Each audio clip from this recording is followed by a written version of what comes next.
ज्ञान दर्पण with Ramesh Mishra channel में आप सभी दर्शकों का हार्दिक स्वागत अभिनंदन है। आज हम आपको लिए चल रहे हैं कुंडली के अध्ययन के विषय में कुछ संक्षिप्त जानकारी देने वाले हैं, जिससे आप अपनी कुंडली भी देख सकते हैं, दूसरों की कुंडली का अध्ययन आसानी से कर सकते हैं। आपके सामने ये कुंडली का प्रारूप है। इसमें 12 घर होते हैं और 12 ही राशियां होती हैं। तो राशियों का प्रतीक चिन्ह, उनके अंक होते हैं 1 2 3 4 5 6 7 8 9 10 11 12। ये राशियों के नाम न लिख करके अंक लिखे जाते हैं। ये अंक सदैव वही निर्धारित रहते हैं। जैसे 1 नंबर लिखा है तो वो हमेशा मेष राशि समझी जाएगी। 2 नंबर लिखा है तो वृष राशि समझी जाएगी। ये कुंडली के किसी घर में भी हो सकते हैं।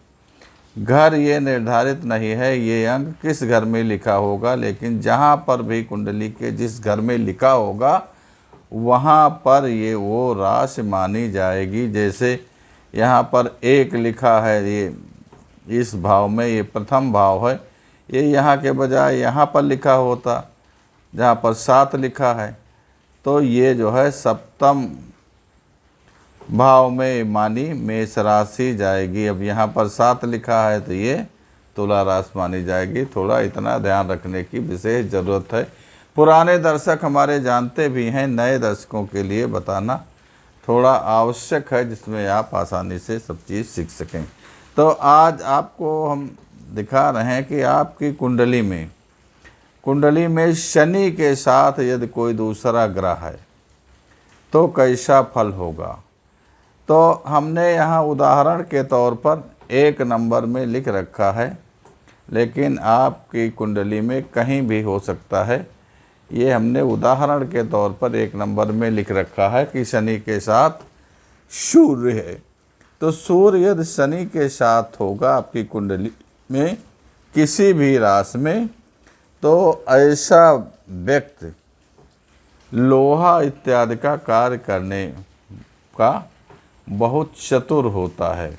लोहे के बर्तन बनाने का कार्य, लोहे के व्यवसाय का कार्य और लोहे से जो है तरह तरह के जो है औजार, मशीनरी इत्यादि बनाने वाले कार्य में ऐसे व्यक्ति बहुत महारत हासिल किए हुए होते हैं, जिनका शनि के साथ सूर्य होता है किसी भी राशि में।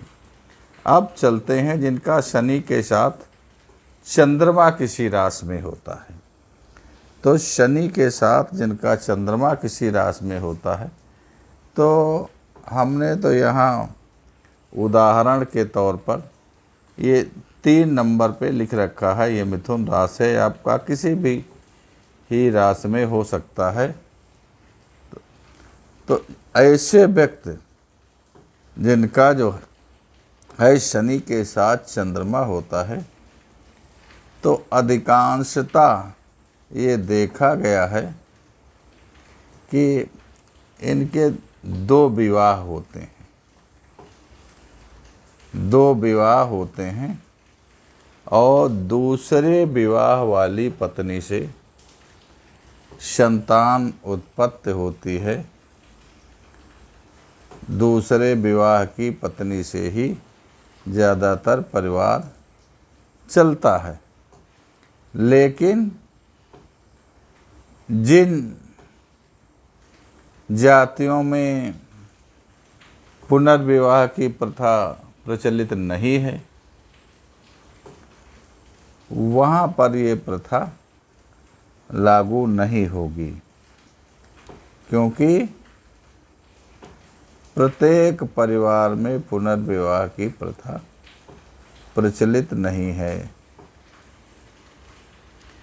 अब चलते हैं शनि के साथ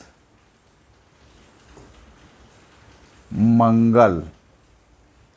तो यहाँ पर हमने उदाहरण के तौर पर 5 नंबर राशि में लिख रखा है कि शनि के साथ जिसका मंगल होता है उसका जीवन कैसा होता है। तो शनि और मंगल की युति जो है बहुत अच्छी नहीं होती। शनि और मंगल जब एक साथ होते हैं तो ऐसे व्यक्ति को हमेशा दुखी रखते हैं। ऐसा व्यक्ति जो होता है उसकी लोग निंदा ही किया करते हैं, क्योंकि ऐसे व्यक्ति थोड़ा अपनी वाणी को सत्य रखने के लिए वो उत्सुक नहीं होते हैं। ज़्यादातर ये मिथ्यावादी, झूठ बोलने वाले व्यक्ति होते हैं। तो जो व्यक्ति झूठ बोलेगा समाज में तो निंदा का पात्र तो उसको होना ही पड़ेगा। अब चलते हैं, हमने तो यहाँ 5 नंबर में लिख रखा है, उदाहरण के तौर पर आपकी राशि कुंडली में कहीं भी हो सकता है। आप चलते हैं शनि के साथ जिनका बुध होता है, तो हमने उदाहरण के तौर पर 7 नंबर में लिखा है। आप अपनी कुंडली में देख सकते हैं, आपका कहीं भी हो सकता है। तो जिनका बुध के साथ शनि होता है, तो ऐसे, या शनि के साथ बुध होता है, तो ऐसे व्यक्ति बहुत ही चालाक प्रवृत्ति के होते हैं और अपनी वाक्पटुता के कारण, अपनी भाषा के कारण दूसरों पर प्रभाव डालने वाले होते हैं और अपनी माया के द्वारा दूसरों पर प्रभाव डाल करके अपना कार्य सिद्ध करने वाले व्यक्ति होते हैं, जिनका शनि के साथ बुध होता है। अब अगला ग्रह शनि के साथ गुरु,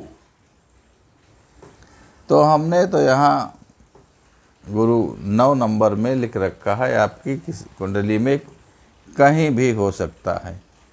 तो शनि के साथ यदि गुरु होता है तो ऐसा व्यक्ति बहुत विद्वान होता है, लेकिन विद्वान के साथ साथ वो अंतर्मुखी धार्मिक होता है। ज़्यादा अपनी वाणी के द्वारा प्रवचन करने में विश्वास नहीं रखता है, लेकिन ये व्यक्ति धार्मिक प्रवृत्ति के होते हैं और यहाँ तक है कि वो वैराग्य को धारण कर लेने वाले व्यक्ति होते हैं, क्योंकि अंतरात्मा से वो बहुत धार्मिक प्रवृत्ति के होते हैं। उनकी प्रवृत्ति जो है वैराग्य की ओर अक्सर बढ़ा करती है। अब चलते हैं, अगला ग्रह शनि के साथ यदि शुक्र होता है तब व्यक्ति का जीवन कैसा रहता है। तो शनि के साथ यदि शुक्र रहता है तो हमने यहाँ पर तो 11 नंबर में लिख रखा है, उदाहरण के तौर पर आपकी कुंडली में कहीं भी हो सकता है। तो ये व्यक्ति बहुत संपत्तिशाली तो होते हैं, संपत्ति इनके पास खूब होती है, आर्थिक दृष्टि से बहुत मजबूत होते हैं और ऐसे व्यक्तियों को किसी युवती के आश्रम में आकर विशेष धन प्राप्त के अवसर देखे गए हैं। ऐसा व्यक्ति लिखने पढ़ने में भी बहुत विद्वान होता है, चित्रकला इत्यादि में बहुत विद्वान माहिर होता है। तो ऐसे व्यक्ति समाज में धन भी प्राप्त करते हैं खूब और यश भी प्राप्त करते हैं, सम्मान के साथ अपना जीवन समाज में व्यतीत करने वाले होते हैं, जिनका शनि के साथ शुक्र किसी भी एक राशि में होता है। तो आपके सामने हमने कुंडली में शनि के साथ अन्य किसी ग्रह की उपस्थिति के विषय में जानकारी दी। यदि आपको हमारी जानकारी प्रिय लगी, हमारी जानकारी 12 मिहिर के सिद्धांत पर आधारित है तो आपसे थोड़ा अनुरोध है कि आप ये चैनल पे नए हैं तो सब्सक्राइब कर लीजिए और बेल आइकन का बटन भी आप दबाना न भूलें, ताकि भविष्य में कोई भी हम वीडियो डालें तो आपको आसानी से देखने को प्राप्त हो जाए। यदि आपको कुंडली विश्लेषण या कुंडली निर्माण संबंधी कोई आवश्यकता है तो 94 50 38 18 37 पर फ़ोन करके आप संपर्क कर सकते हैं, जिसके लिए कोई विशेष धनराशि आपको नहीं देनी पड़ेगी। आंशिक धनराशि पर ये कार्य आपका कर दिया जाएगा।